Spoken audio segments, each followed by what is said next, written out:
Right, welcome to another episode of the Powerful Lives podcast. Today we've got influencer slash model Robbie McMahon. That is me. How are you, mate? I'm good. Bit dry from the sauna yesterday. You know, I've been looking after myself as I have to. We have to do it, don't we? I say we have to do it. I should do it, but yeah. You know, it helps you live longer, apparently. I don't know how long I want to live, but yeah. Helps you live longer, clears your skin out and work. But I've got to be careful because obviously I model. Something like 50% less likely to have a heart attack through saunaing 20 minutes 3 times a week or something stupid like that. Really? Because it opens up all your capillaries. Fucking hell. Interesting I thought. don't know, I do it to de-stress because I think I'll fucking have a heart attack if I don't do it anyway because I'm so fucking busy left, right and centre. But obviously, listen, I want to run through your whole life story from start to finish. I know we've obviously spoke many times before, and you've got an incredibly interesting story. Yeah. The one thing just to touch on before we do that is obviously we met through influencer boxing, and as a model, yeah, that surely could have been life or career ending for you. Yeah, no, it could be. I mean, depends where you are with your career at that particular time. I thought because it was getting quite trendy that, you know, everyone's jumping on that, you know, having a fight. Yeah. Not that I'm a nutter or anything like that. I didn't, you know, if I'd have won one, I would have got the bug and just continued and probably been knocked out and lost my turkey teeth. But happily, it didn't really go too far at that particular point. But yeah, I mean, it was something I was interested in. I haven't been doing anything in a while in terms of that. I've just been modelling for now.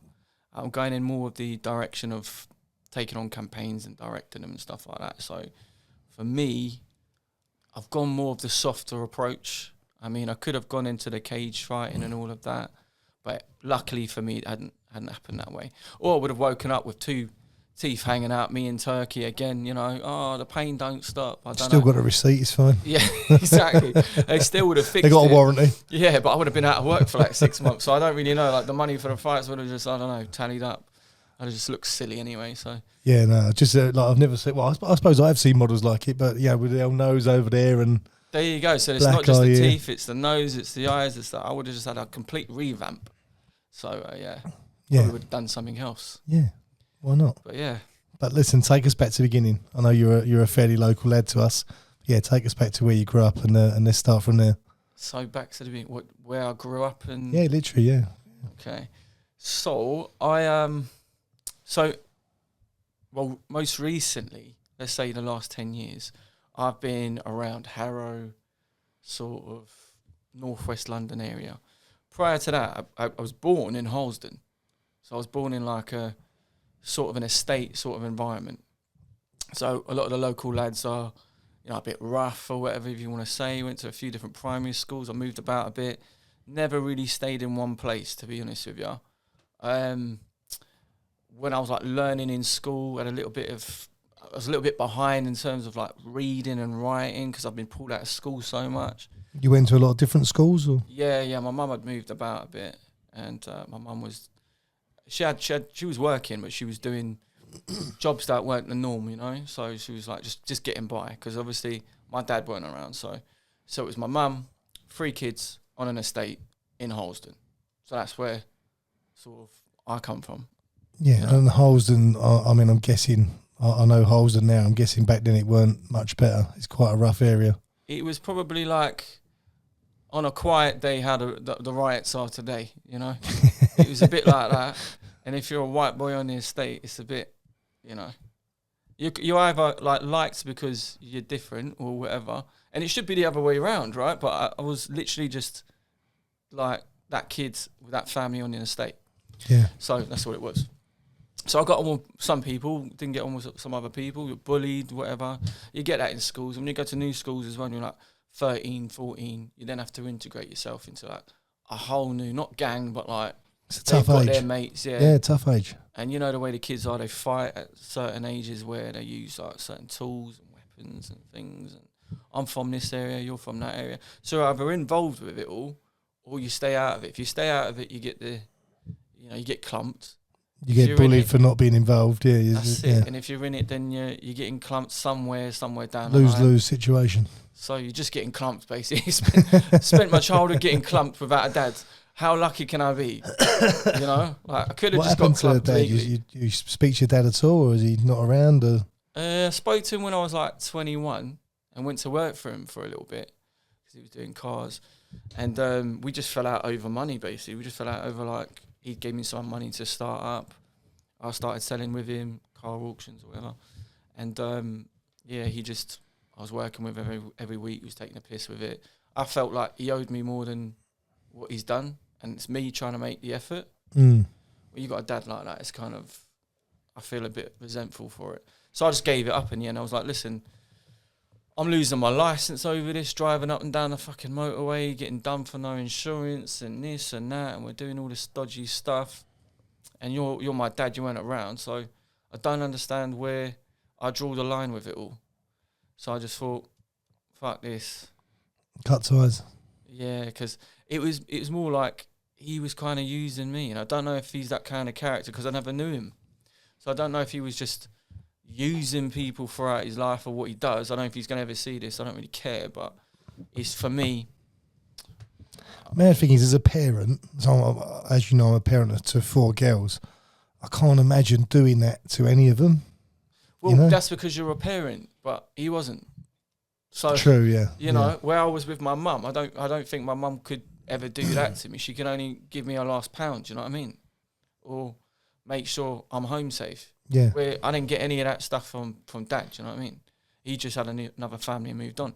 So I don't expect. I guess when I was 21, young and dumb, I expect a parent to act how they do in Disney films. Or I'm sorry, or I've done something wrong.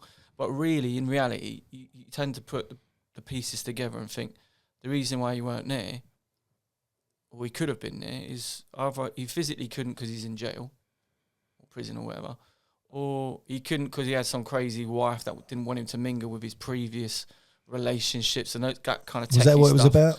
Nah, because he'd moved on from that one, that he moved on from my mum, you know what I mean? He was kind of jumping hot stones. But, I mean, regardless, you could do something, and if someone came back to you, you could act a little bit differently, or just kind of look inwards and think, actually, I got a chance to maybe rekindle something here. Maybe I shouldn't be an absolute fucking twat. But he was, and, I have a younger half-brother that I took under my wing, and we got on really, really well, and he really wanted me to get on with my dad.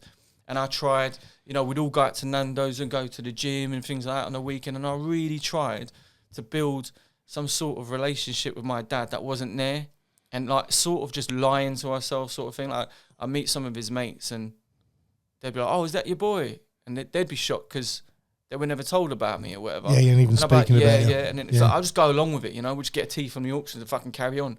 But, a couple of months down the line or whatever, after a year or so, you realise it's being used for certain things in terms of I'm just a body to drive a car or just someone there on the weekend, and really, he don't really give a shit.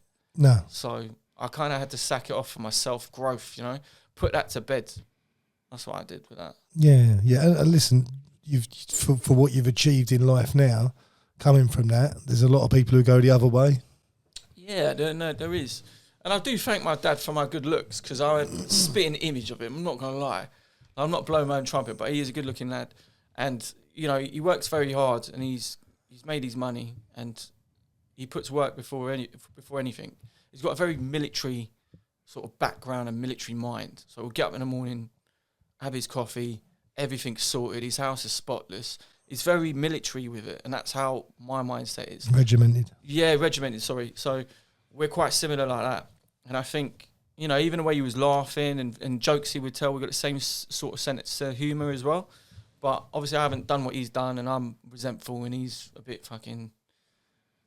feels guilty, so we're both like locking heads at that spot. Yeah. So that's kind of where I forgive and forget, just leave it at it is. Yeah, listen, sometimes, even if it's family, sometimes you just got to realise it's not good for you. Yeah. And you have to let it go. It's horrible, but you have to just cut the tie and... That's it. And, life goes on. That's it. Like, even with the rest of, like, my family, some of them got a big drug problem or whatever, and has had drug problems before in the past. And I've never been like that. But... I think it's because of that I've never been like that, I've gone the opposite way. sure it's something like 1 in 3 families have got a set of people who don't talk to each other. Yeah. Yeah, like you grow up thinking, like you say, it's the perfect world. It don't really exist out there. No, of course not. And I think it's that whole thing when, you might get, let's say like a young girl, for instance, who doesn't speak to her daddy issues, or whatever you want to say. She might rebel and do everything her dad doesn't want, but it's for attention. Literally. So I think there's some sort of similar thing going on there where some of the kids in the family want to do whatever in terms of drugs or just be naughty or whatever. And then some kids want to stand out, but I don't want to be like that because I want the attention. And so maybe I've got something like that to do with me. Maybe I didn't want to do that and stand out a little bit differently. And I'm not talking about modelling. I'm talking about just in life. Because day-to-day life. Modelling came later on for me. It's completely different to what I started out with. So going back to the was it Holsden?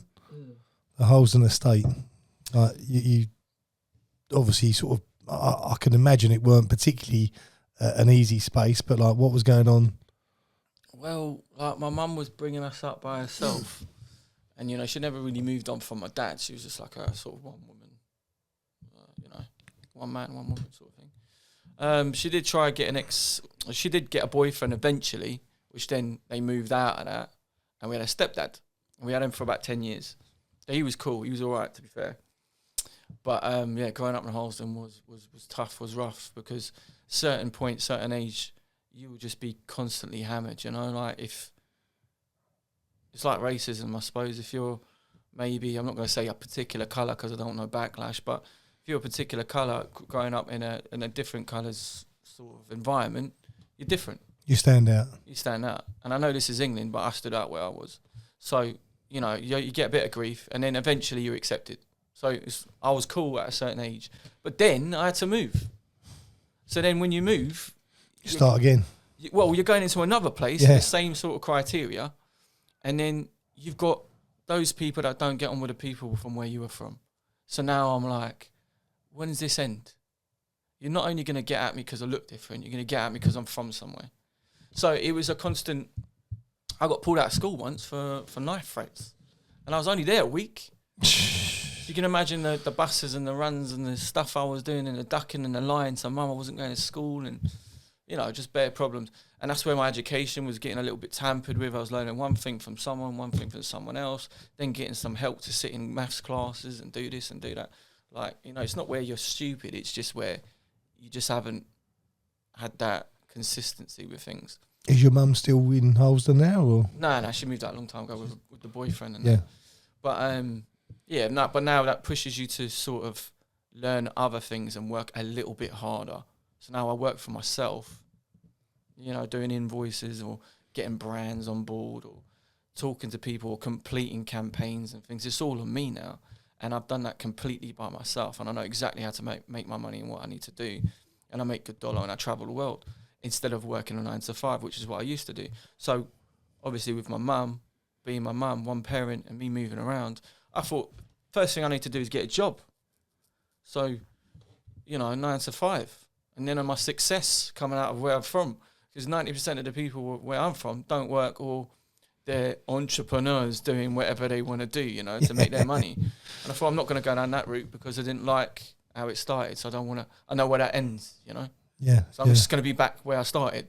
So let me get out of that and get a job. So I did that, moved into Harrow, was, gym manager, sales manager, personal trainer, whatever you want to call it. I was everything because I was, it was just so easy to sort of, obtain skills, and they're transferable skills in the fitness industry. So I was in the fitness industry for about 10 years, 10, 15 years now. And I've been an assistant manager, working on my way up to GM and stuff. I worked for a few different companies. And I thought that's where I want to be and that's what I want to do. Until I got really, really tired of saying the same thing to the same type of person. It grated on me when I was like training people and they weren't taking the information in or weren't taking it serious. And I just thought I can do a lot more than this, or there's a lot more to go into a gym. And I'm not, I'm not dissing anybody who's doing it at the minute. Maybe it's for them. But I did it for a while and I enjoyed it. And it was like some of the best years of my life, socially. But I think in London with the salary that you're on and what you get and what I wanted out of life just didn't match. It weren't enough, yeah. It weren't enough because every time I'd either hit rent or hit bills, there weren't enough hours in a day for me to make this money. They had this new platform in the gym where you could actually do 10 hours of personal training while being a gym manager. So you've got a basic salary now and you're allowed to personal train 10 hours. So I did that, still weren't enough. I worked at 6 a.m. till 9 before my main shift, personal training, and then stayed behind after my shift to personal training. Because everybody knows when you're training clients, if you're a PT, it's early morning and late evening. So what do you do during the day? So I've got a day job, the gym manager. So I was constantly working, and on the weekends, most of my clients want to work. So I never had a day off. And I did that for about 5 years, constantly, and I just got tired, mate. And then I bumped into someone, a girl, as I do, and she was a model, she's a pretty girl. And then I dropped her off to an agency once, and she came out crying. I was like, what's the deal? She was like, oh, you know, they're being really rude. I didn't get the contract I wanted to get. So I went in there and I was like, listen, what's the problem? Why are you being rude to her for? You know, she's a young girl, she wants to do certain things. You ain't got to be rude. And I don't know what the situation was because I weren't there. Guy comes out and he goes, oh, it's just like that sometimes. You know, you either get it or you don't, or, you know, it's for some people, it's not for others. But where are you from? I was like, what do you mean where I'm from? I'm a boyfriend. I was talking to. He goes, where's the contract for you if you're interested? And I was like, what? Went back to the car, and the girlfriend weren't too happy about it. Needless to say, we fell out and we weren't together no more. This has got X Factor vibes written all over it, isn't it? When they, Exactly, yeah. So I did 1 or 2 jobs for this geezer, and I thought I'll give it a go on a day off, which I never had from the gym. And I made more money out of one day than I made 6 months in the gym. So I thought, this is before lockdown, so I thought, fucking hell, maybe there is something in this. But there was no more coming from him because we went into lockdown. So I started to do Instagram a little bit, start to model a couple of free brands here and there, get used to it a little bit, find a photographer, get comfortable. Because I just turned up to a job and just did a job. I didn't really know what was going on. I'm not really a model. Then I started to take it a little bit more serious because in lockdown, I weren't in the gym and they weren't paying me furlough and there's no way of training clients. So I was getting broke. I was losing money. It was getting dire for me. You know, I'd rent. And I thought every month we're going to come out of lockdown, I'm going to be all right. And it just weren't happening. So I called my photographer and I was like, listen, I can maybe reach out to a few brands. Maybe we can do something here, get them some content, see what they say. He came back to me, he was like, all right, cool. He's not doing anything either. Nobody was doing nothing. I was going to say, yeah. So I thought, if I'm not doing anything now, the chances of me doing something when I come out of lockdown are going to be very slim. It's a bit like if you go to prison and come out and try and get a job. Like, what have you been doing? Yeah. Nothing. They're not going to take you over someone who's been active. So I thought, let me be active. It was the best time for opportunity. I didn't see it like that, but I saw it now, you know, when everyone's falling down and sleeping, fuck, the only man standing up is the only man in the spotlight. And the one thing you never got is time, and all of a sudden you've got so much time, so you either sit, I mean, I think, Christ, 90% of the population spent the first 3 months pissed in the sunshine. That's it. You know, it was probably the best summer we've ever had. And then once you realise you're in for the long haul, it's kind of like, right, how productive can we be? That's it. You know, and like you say, the people who come out of it, the other end. Well, that's it. It swings and roundabouts. I mean, everyone having a laugh and partying. I was shitting bricks because your rent's got to be paid. I didn't have a job, and I made a lot of money doing one-off job, modelling or whatever. And I just didn't know what the fuck I'm gonna do. You know, I worked really hard to be in the situation I was, to be managing a gym and personal training. I had it on lock, you know. But sometimes that's the worst. You know, when you see people in a high-paid job that they hate. Yeah. If you're in a low-paid job that you hate, it's easy to jump. Yeah. But when you've got that little bit of comfort, it makes it that little bit harder to take the risk and take the gamble. That's it. But going back to it, yeah, we did some free brands, and then I sent them the content. We did it for a few months, and then we came out of lockdown, and then the brands were like, "Where's the content this month, Rob?" I said, "What do you mean? I've got to go back to work, mate. I've got to go to the gym. What What do you mean I'm standing in the street modelling, doing this for nothing? And he said, oh, well, we'll give you £1,000, keep doing what you're doing. Then a light bulb came on. I was like, so this isn't a proper modelling gig. This is you just sending me stuff to shoot. And you're going to pay me £1,000. And they were like, yeah. I was like, cool. Copy and paste, sent it to a few brands. Out of 10, 5 responded, said yes. So I went from no money to 5K. Nice. And also, you're in control. But I'm only putting clothes on. I'm not doing a 9 to 5. I'm not getting up at 5 in the morning, going home at 8, dying 7 days a week. It's made 5K overnight because of an opportunity. It was something I've done for the last couple of months. Now, my content and modelling was splattered all over the internet. So most brands were dying of content thirsty for stuff. And I was on every fucking page. Nice. So then I split everything down the middle with my photographer because we were doing it for free. And then we got paid. So I was like, this is what we're doing. And then, yeah, fathers and other brands, Icon and everybody else sort of came on later on. And we gave them a figure. He said yes. And we've been shooting content with them ever since, and it's been happy days. And then I've been getting other brands from abroad. Like Lucian, LA, I've just been working with, went to America twice. And it doesn't look like a bad way of living. I won't lie. Your Instagram, I look at your Instagram and I think, oh, God, I'm stuck in this office again. So you know what? I love it.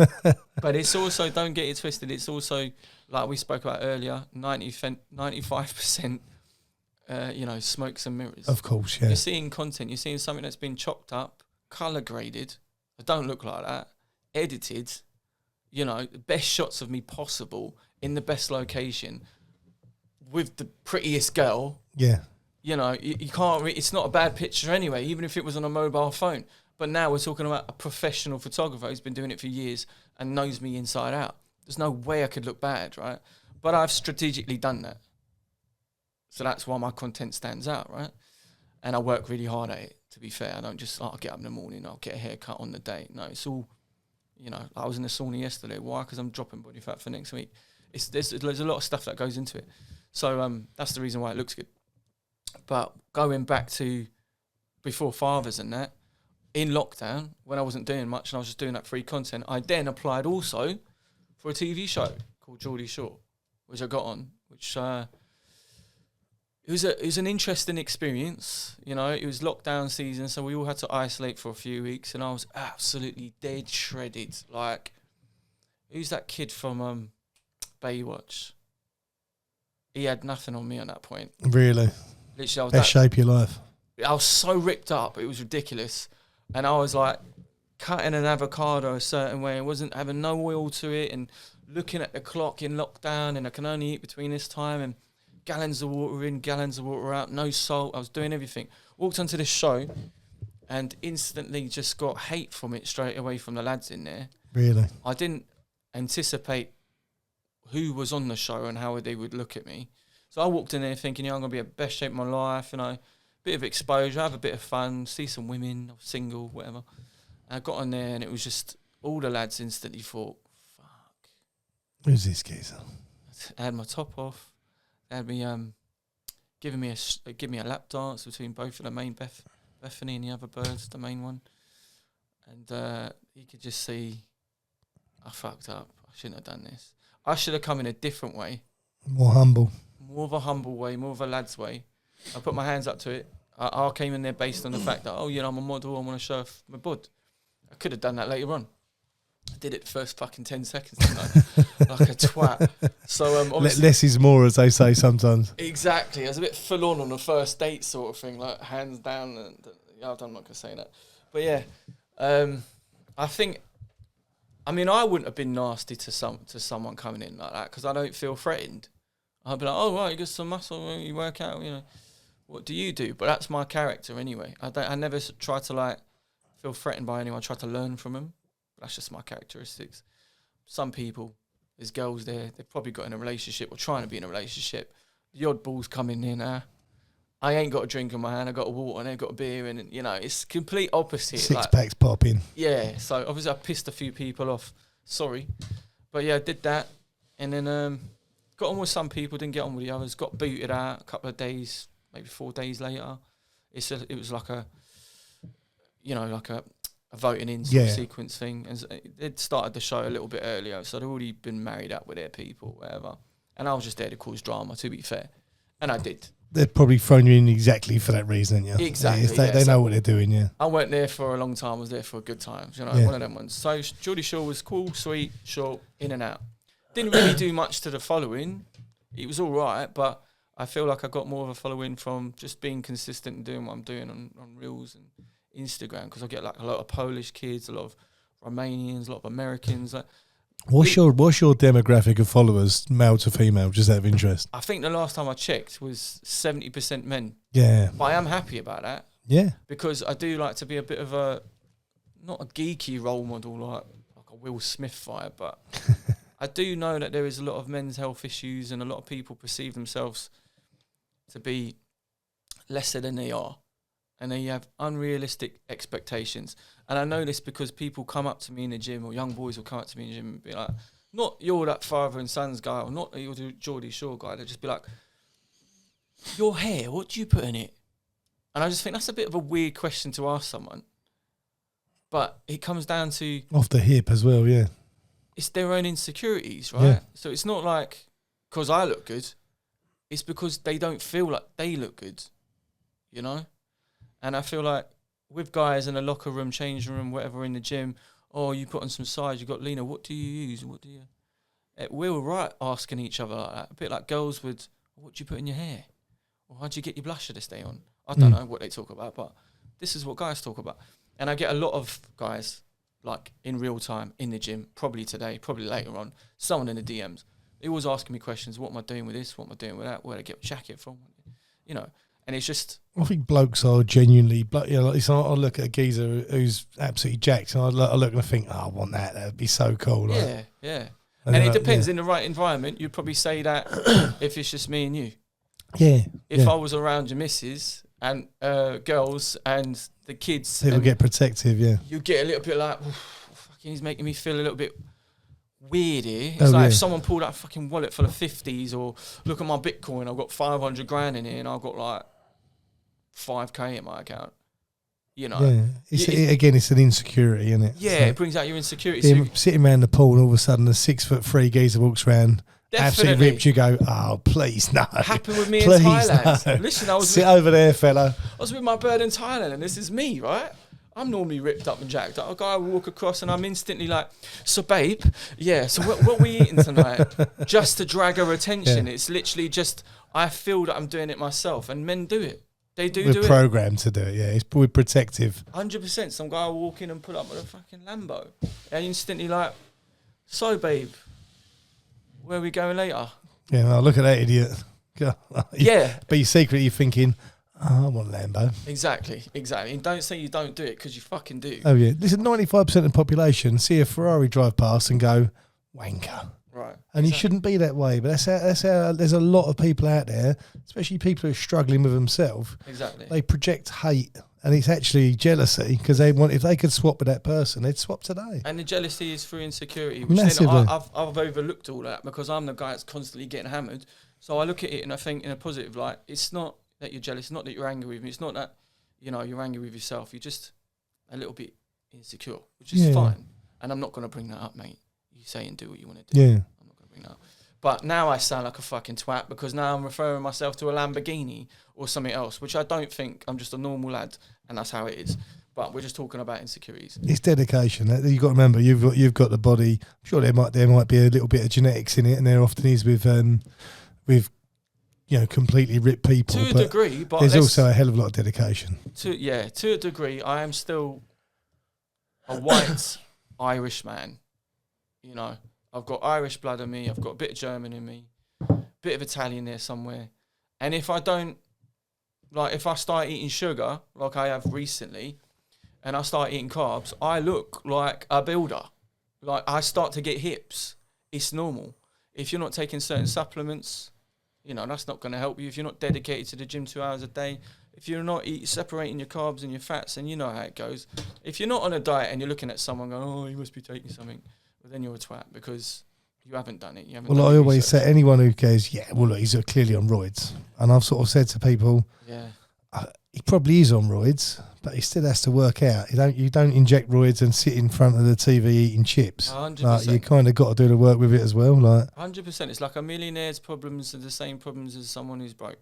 If he's got to pay his Lambo 50 grand for a new wheel, it's the same as you got to pay 50 quid to someone else for your fucking wheel. The problems are the same, mate. It's just heightened. Yeah. That's all it is. Sliding scale. And the only thing is, with a body, you can't cheat with that. Everyone was born into this world with a body, and everything works the same way. You know, I can't just secretly pay someone to look a certain way. You have to get up and go do it. That's the thing that I think that's fair. So if we're going to, like, look at me and judge me, all right, make sure you've done the work, though. It's the same thing with earning money. If I wanted to learn about Bitcoin and become a millionaire and not be jealous about someone else's Lamborghini, maybe I should have downloaded a fucking Bitcoin course. Maybe I should have paid attention, which I didn't, because I have no interest in it.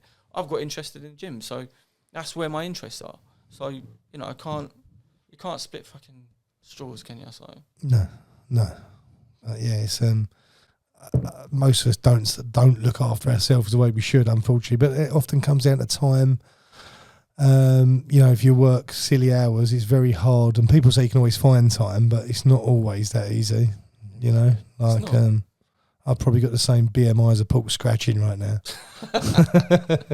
But I'm often working 6 till midnight. You know, I'm like, it's yeah, but kind you do have a lot of stuff I don't have. Like, you've got a few daughters, haven't you? I've got 4 daughters. Yeah, 4 daughters. That would make me put the gym down and think, how can I triple my money? Yeah, you know, that's where the man is, you know. Yeah, that's again everyone's life's it's perspective, isn't it? Like life's different, and I think as well at 45 years old, my insecurities have gone. Like I've got no problem walking around the pool with my shirt off, even though you know I'll probably scare the kids. Like the kind of insecurities have gone because you kind of think, look, here I am, take it or leave it. Like my reasoning for trying to sort my life out, as far as body wise, is more for health than it is for aesthetics. But then your concerns and insecurities would be, is my business profitable? Am I going to be here next year? You're thinking about health is wealth. This is the trouble as well. Yeah, like, you know, like it's like all the money in the world. If you're laying on your deathbed or you can't walk, or you know, it's irrelevant. That's it. Like, swings and roundabouts. Yeah. It should all be nice. It's that happy medium, I think, isn't it? You know, like you kind of want to try and you got to try and fit. And again, I'm sure I could find time, and I found time before, and I need to find time because if not, I'm going to make myself ill. Yeah, but I could use the same fucking excuse. You know, the world's going digital. Everywhere they're taking away jobs. How soon before you don't need a model? They're already doing it now on AI. Yeah, of course, you know, there's loads of things. I've already got my own business plans and things I'm doing. I can talk to you about on this podcast later on. But there's loads of things I need to evolve and do, and I've got to give that more time. But today, I'm going to the gym, and I'm picking a girlfriend up. Then I've got to go and shoot a reel. That's my priority today. But I could spend 2 hours learning about what I need to do in the future. So it's all swings and roundabouts, isn't it? It's just, at the end of the day, my point is we should all be nice to each other. Everyone's got shit going on. Oh yeah. Everyone views it from a different angle, don't they? That's the reality. Obviously, at the minute, there's a lot of shit going on with the writing. Even that put stress. I feel stressed. Yeah. And I think probably the majority of people do. It feels stressful out there. It feels dark. Do you know what? With the writing and that, it doesn't really affect me directly, like it doesn't affect most people, other than social media. So you can not have nothing come to your door. You cannot be told about it. I find it sad. I find it actually. I felt low like watching parts of the UK pretty much implode. I felt quite sad watching it. You know, it's like we have got problems. You know, like we have got illegal immigration issues. We know we can't cope with many more people in there. But all of a sudden they've turned it into a race war. And when I say they, both sides of this are turning it into race. And that's not what it should be about. 100%, but I do think the reason you're saying that is because of what you've seen. So what you've been shown. And I do think, you know, media can pick and choose where it plays, just like I pick and choose what I post. Same thing. I'm in charge of my business. They're in charge of theirs. So if they want to go down a racial agenda and just pick out certain crowds and then go, oh, focus on the racist stuff, there's also other bits and pieces that are going on, you know. And of course, yeah. it's sad for me when I look at Instagram and I've got, you know, mates from all different kinds of backgrounds. Everyone's different colours. Same as that, yeah. And I'm looking at it and they're posting stuff on their private story that I can clearly see. And it's looking a little bit like, hold on a minute, I'm a white geezer. Yeah. Calm down. Weren't we just talking yesterday? But they don't mean it towards me. They mean it towards that particular individual. But what they're posting is I'm now getting affected and getting personally affected. But so I have to check myself and think, actually, he's not a racist. He's just angry about what's going on. And I think that's the problem with social media and the way everyone's getting affected by it. And I think that's the agenda with the news. Because not 90% of people are going to see that it's racism, but they're not going to feel that it's racism because they're going to be thinking more like me and think it's just the individual. But it's some people are influential. When you say 90%, I don't know, because I think 90% of the population is sheep. Yeah, no, you're right. And they'll literally believe whatever they see. Yeah, you're right. I keep thinking there's people level-headed like me. Like you, it's not. Yeah, they're not. That's 5-10%. Yeah, these are kids going to schools, and depending if you've got a dad, and he's taught you the right things, or you've got a mum, or you know, and they're not been impacted racially. Whatever, you know, dilutes down to them is how they're going to take this information, and you know. Yeah. Yeah. You'll see Robbie again in another Holston somewhere getting his ass kicked today. Do you know what I mean? So hang in there, Bobby, from another universe. It's not your fault. But I'm not just talking about the white Robbie. I'm talking about, you know, the black Robbie, whoever. But yeah, it's just how you take in the information. I just think take Instagram with a pinch of salt, because everything I said on it is true, and take the news with a pinch of salt. That's all I can say on it. I can't, you know, say for... Oh yeah, I mean, listen, the media drives its own agenda, and it kind of depends who's paying the media to what agenda that is. You know, it's there's definitely a lot more that goes on higher up than we don't realise, or that some of us realise, I'm sure. 100%. But there's a lot of money more. You got to look at why Instagram's free and why TikTok's free and things like that. Is to take, you know, the average person's time off their hands. So they can just about eat, just about work.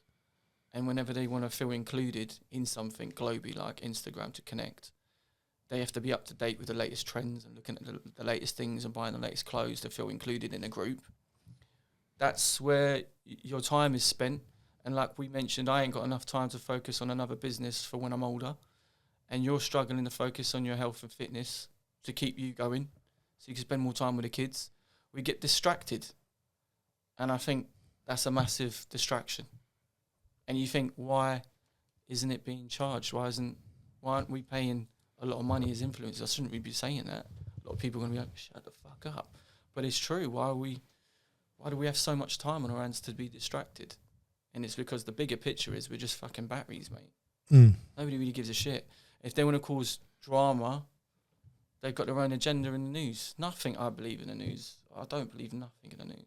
No, literally, same, yeah. They're saying they can fix AIDS one day. They're saying they can't fix cancer. They're saying we can go to the moon, but we can't fix cancer. They're saying it's all a load of bollocks, mate. Everything is bollocks. Well, do you know what? We've had a really interesting few meetings with a guy on our class as a friend, and I'm going to be setting him up his own pod. And he speaks heavily. He was diagnosed with cancer 4 years ago. Then 3.5 years ago, told he's got 2 months to live. And I was with him the other day. No one teaches you to build your immune system up. They just want to. There's no money in healthy people. You know, this is the thing. People don't see the constant agendas. I don't want to sound like we're going down a rabbit hole too much, but like, no one's teaching it. In the cancer world. He said they're pushing around trolleys full of cakes. Well, the one thing you don't need is sugar.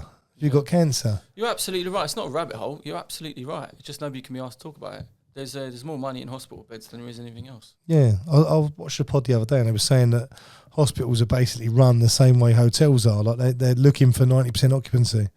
So, if everyone was really healthy and they push, do this will save that, this will stop that.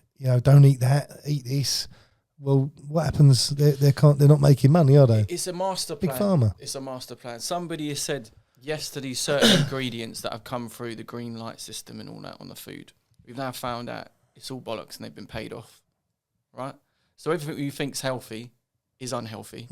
And then they have a fitness industry which makes multi-millions to try to be healthy. So who's profiting? Yeah. They're profiting from both sides. It's literally a Dixon's and a Curry's situation. I was just talking about analogies and with the whole, you can't take what you see on TV. It's got an agenda.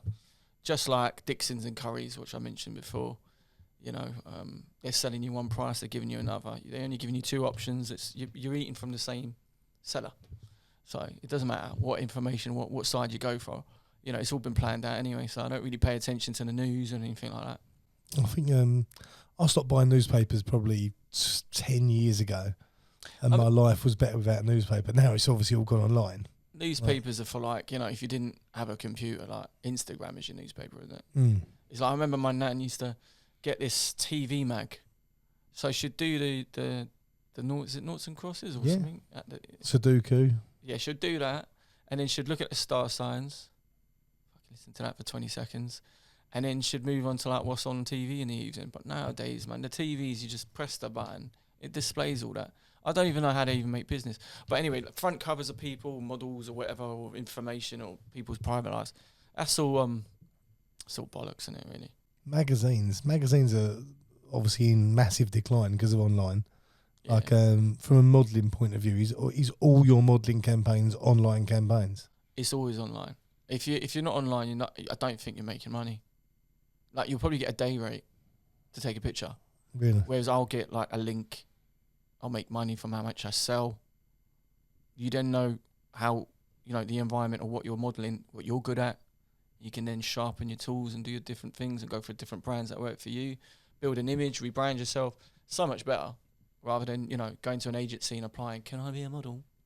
And then you've got 10 blokes like you who'll put you on a shelf and only support one that they've been supporting the whole time. I would never go with an agency either. I just work for myself online. Your work and your work ethic and your turnaround would all speak for itself.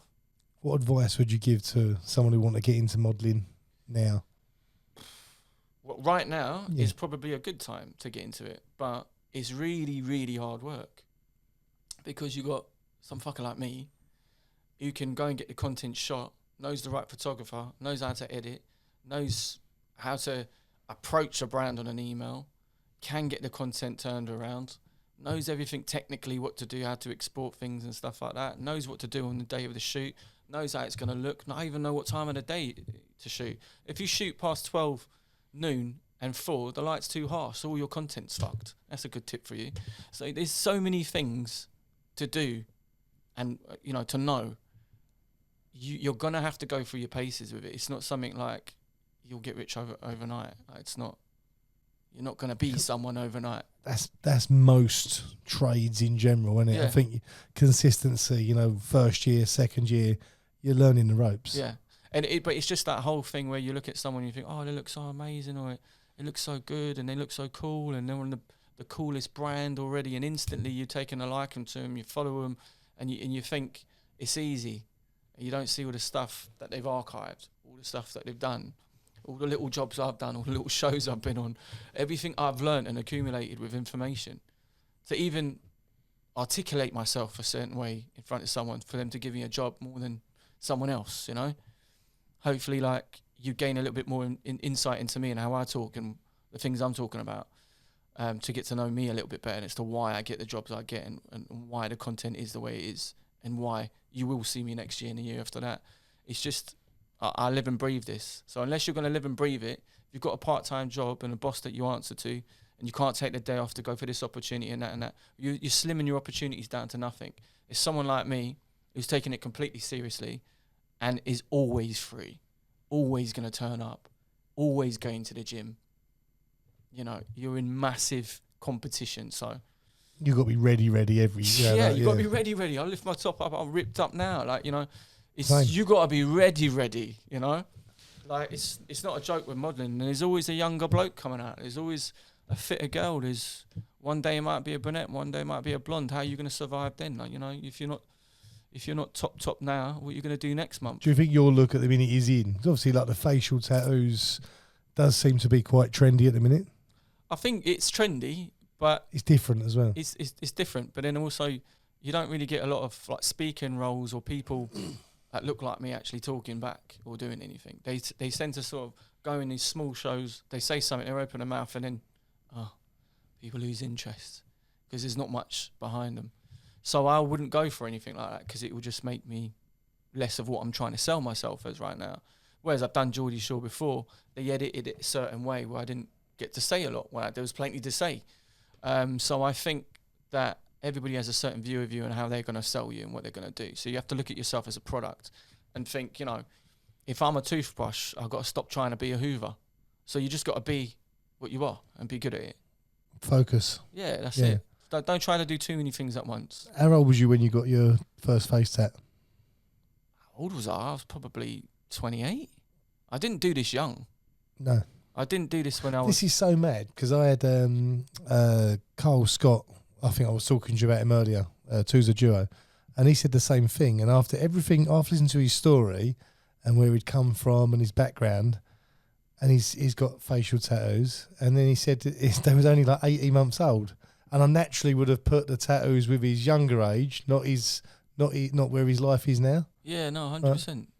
Right, I got into modelling later, so it was just like a little word to me at ASOS and different places like that. You know, if you've got a few more tattoos, you'd probably make a little bit more time. As you said that, yeah? Yeah. So, like, you know, some agencies would say that, and then I'd go and do it, and then the work wouldn't come in, well, because somebody else completely tatted has got it.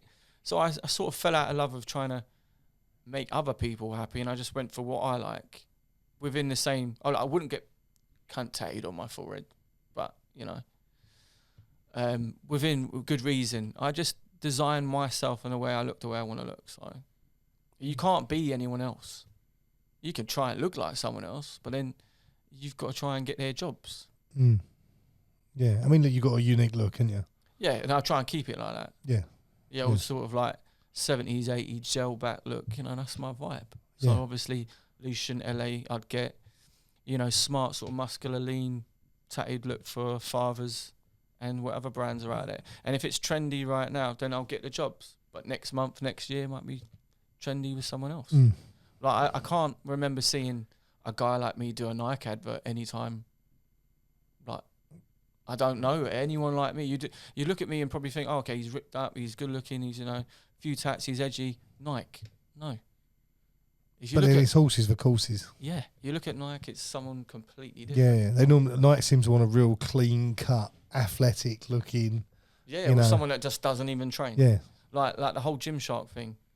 You know, it's gone now, where they used to have big lads that look like they did a bit of gear, to the average Joe, 18, 19-year-old. The t-shirt's falling off of him. It's not fitted.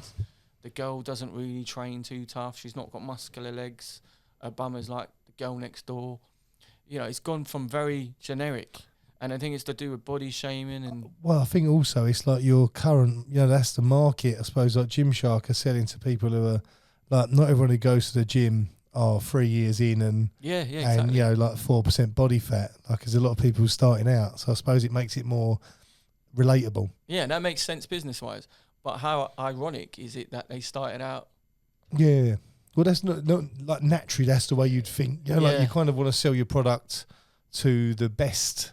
Yeah. You want to show it at the best, not at the worst. Like, but obviously there's something they're trying out, and I'm guessing it's working for them because they're not doing too bad. It must be working out, Yeah.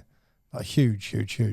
Must be working out. But you wouldn't want to, you know, when someone's part of something that's just too average, you know, I've got a mixtape. The mixtape isn't out. I've heard it from someone else, and you haven't got this song yet. Remember, it used to be like that. Yeah. So that was cool. So you don't want to get something that's too generic. I think that at a certain time, if everyone's taking something on, it's not really cool anymore. Yeah, but I mean, I think when it comes to gym wear, I kind of want to see it modelled on someone who is the same way I want my PTs. If I went to a PT and he's 3 stone overweight, it's not the one for me. Exactly. You want someone to motivate you, which is why I don't understand about these other models that have come into certain genres and of modelling. How do you mean? Just like, if you're doing fitness and you don't look like you go to the gym, it's just, for me, it's a bit baffling. Maybe because I'm in fitness. Is this the woke generation where, you've got to show it's got to be accessible for everyone? But it's also, you've got to inspire. I agree. See, I agree with you completely. I'm not for fat models advertising. Yeah. And listen, I'm overweight. Yeah. I'm 19 stone. I'm a big fella. I wouldn't, if someone said to me, do you want to come and model for Nike? I'd say no, because it's not right. I mean, exactly. This is what I'm saying. I mean, I'm not against anybody who's bigger or smaller or white or black or anything like that. I just think if you're going to be modelling for something, and this might be just down to the brand's campaign and their ideas, you must have some sort of, there must be a push button, a hot spot. Like Gucci loafers and someone's got hairy ankles. It's not for them. It's one of them. It's like, like you kind of, it needs to be, like you say, you want to aspire to look like that person. That's it. Wearing the gear. It's like that. Again, listen, that's my view. I couldn't see a posh boy, blonde hair, blue eyes, from money, wearing a Nike hoodie, sitting on an estate. No, it's just not right. Yeah. I mean, there probably are boys like that, but he wouldn't be picked to model. No. For Nike. So, it's just, that's where I'm baffled. If Gymshark is so iconic, they'll probably hate me for this. But they're so big also, they can try. They can do anything, they can experiment. Like if you're a up and coming brand, you could kill the brand overnight. Yeah. By sticking, Karen, 18 stone, dodgy teeth. That could kill the brand overnight, whereas Gymshark, they got bad publicity from it. It would turn into good publicity anyway, just purely the size of them. Yeah, no, you're right. It's the same with that whole gym group. I used to run a gym group, and one of their layouts to rebrand and remodel was these leaflets we had to give out. And some of the people they'd put on the walls in the gym were the average Joe, which is quite cool because the average Joe can come to the gym for a certain price. It's quite cheap, it's accessible, it's 24 hours a day. But it's not real motivation though, is it? Like, I'm looking around and I'm feeling like, well, I look better than him, so I'm all right. Really? Yeah, you want to be looking up, not down. Yeah. You go to these bodybuilding gyms, and the reason I train around bigger blokes is not for any other reason other than to remind myself I am not good enough today. And it's not about like some depressive state of mind. It's about pushing myself to be better. That's it. So, it's like washing your face every day. You don't wash it on a Monday, it's clean, I won't wash it for a week. You do it to prevent. You do it to be better. It's that dedication again, yeah. Yeah, that's it. Yeah, and consistency. So, yeah, I guess for someone making money out of a multi-million pound company, put an average Joe in a T-shirt. Great. But for someone who's going to be there in 10 years and actually complete the gym contract and actually renew and actually going to go and get their results done, it's going to be done from someone who is muscular, someone who is fit, someone who is doing triathlons, someone who's taking care of their diet, not the bloke who signed up, paid the joining fee, is going to cancel next month. So maybe I'm wrong, but I think you should be looking up. And all day long. Yeah. Interesting. What's the next few years for you like? I'm gonna move more into not photography as such, but more creative directing and making more of the campaigns myself. So is that what you really enjoy? Yeah, I like creating stuff. I like getting the ideas. Like an idea for this brand I did last week in Madrid, where I shot for them. We're in a certain scene where I'm playing a bit of a James Bondy vibe. And I put some, makeup on my face to hide my tattoos because James Bond don't really? Yeah, he don't have tattoos, does he? So this might be a bit of like an Easter egg or whatever. And we're filming it all and stuff like that. And you can't see my tattoos. The first time I've seen my face with no tattoos in a while. I bet that's weird, yeah. It is quite weird, yeah. But I've started this whole reel off and this whole campaign like that. And while I'm being chased, I'm looking in the mirror and I'm, wiping off the makeup because I'm sort of like undercover here. And all of this is like, you're creating something, you're making a whole idea, you're casting for people, you're directing something, going to come up with a package and a product at the end of it. And I just think those sort of ideas are really cool and creative. A lot of fun as well, I'm guessing. It's fun to shoot as well. It's fun to be a part of it and not be told what to do. Whereas in the beginning of my career with modelling and stuff like that, I'll be told what to do, how to stand, what we're going to wear. Now I'm designing myself the way I like. I can say yes or no to certain brands. I've got a bit of clout behind me to say I can do it myself. I know a lot about the industry, so that would be more my direction, moving that way. Yeah, nice. And you're going to stay in this country, or I know you spoke about potentially sort of moving abroad, or moving abroad. Yeah, I can't state exactly where, but I will be going abroad soon, and that's where I want to reside, as it's like the sort of place for me with a lot of creatives and stuff like that. I like to be around people that obviously push you, just like the gym. So if I want to be better in the gym or better as a model, I'd be around people that were doing that, and it's quite competitive. Now I'm moving more of a creative directing and, content managing and stuff. I need to be around other people that are in the loop, that are quite skillful, and that would challenge me on that basis as well. And I'd only learn and grow. So it doesn't really matter where I sleep as such. It matters what I'm doing throughout the day. Because I don't remember what happens when I sleep. As long as I wake up and I'm learning stuff and I'm moving and I'm happy, then that's where I want to go. Yeah, nice. Yeah. Listen, it's like I say, I've enjoyed watching your life unfold on socials for the last sort of 2 or 3 years. And you've seen it as well, because we've known each other a good few years. Yeah. So, you know about a whole fight situation I was going to do and reasons why I didn't do it. And it's probably a good thing. Potentially, yeah. Had me been smashed up, I couldn't really do what I'm doing now. Everything happens for a reason. Yeah, it does. And we've met as well. We're cool. He's a good man. So, yeah. Happy days. No, all good. Well, stay tuned. I'm going to come back and do. Yeah, look, I was going to say, I might even come on location. So I might even drop 4 stone and come and start modelling. No, come. I'll have all the backdrops. Is there? Get some OAP stuff going. No, I love you. It'll be sick. Look, we'll catch up very, very soon, mate. I appreciate your time today. Wicked. Thank you so much for having me. Cheers, man.